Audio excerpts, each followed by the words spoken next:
আসসালামু আলাইকুম দর্শক, আশা করছি সকলে ভালো আছেন। আজকে আপনাদের সাথে শেয়ার করব মজাদার সাবুদানার শরবত বানানোর রেসিপি। সারাদিন রোজা রাখার পর ক্লান্তি দূর করতে চাইলে বানিয়ে নিতে পারেন হেলদি ও মজাদার শরবতের ডেজার্টটি। আবার চাইলে প্রচণ্ড গরমে রুহ শীতল করার জন্য এই শরবত খুব উপকারী। আশা করছি ভিডিওটি আপনাদের সবার ভালো লাগবে।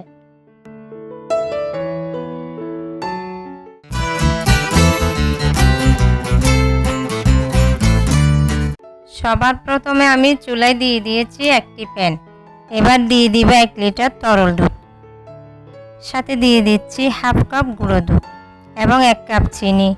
যারা চিনি কম পছন্দ করেন বা চিনি খাওয়া বারণ তারা চাইলে পরিমাণটা কম বেশি করে নিতে পারেন। এবার সব কিছু ভালোভাবে মিশিয়ে নিব এবং ব্লক আসা পর্যন্ত অপেক্ষা করতে হবে।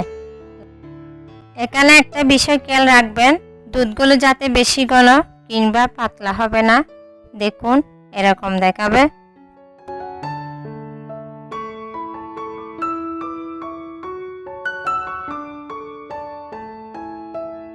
ভালো মতে তৈরি হয়ে গেলে চুলা থেকে নামিয়ে নিব এবং ঠান্ডা হওয়া পর্যন্ত অপেক্ষা করব।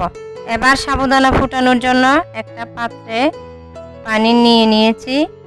পানিতে ব্লক আসা পর্যন্ত কিছুক্ষণ অপেক্ষা করব। ব্লক আসার পরে 1 কাপ সাবুদানা দিয়ে দিব। এখন সেগুলোকে 5 মিনিট ফুটিয়ে নিব। দেখুন সিদ্ধ হয়ে গিয়েছে। এবার একটা ছাঁকনিতে ঢেলে নিব। সাথে সাথে দিয়ে দিব ঠান্ডা পানি, যাতে সাবুদানাগুলো ঝরঝরা হয়ে যায়।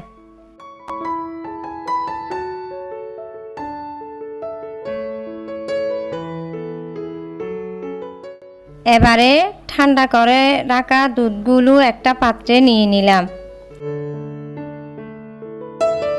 তারপর সাবুদানাগুলো দিয়ে দুধের সাথে মিশিয়ে নিচ্ছি।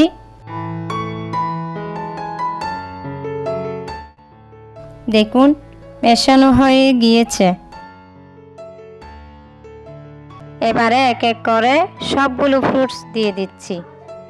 আপনাদের পছন্দ অনুযায়ী দিতে পারেন।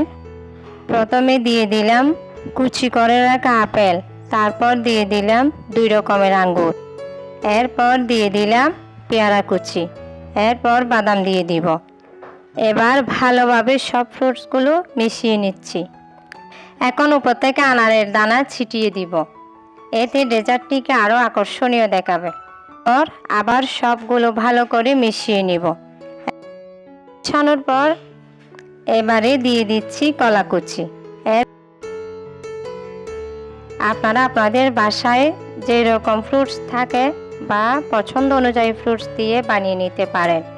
অসম্ভব মজার ও হেলদি এই ডেজার্টটি। আর সবগুলো ভালো করে মিশিয়ে নিব। চাইলে বরফ কুচি অ্যাড করতে পারেন অথবা কিছুক্ষণ নর্মাল ফ্রিজে রেখেও পছন্দ মতো পাত্রে পরিবেশন করতে পারেন।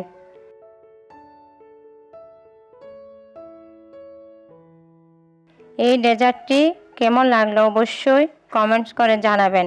আজ এই পর্যন্ত। আল্লাহ হাফেজ।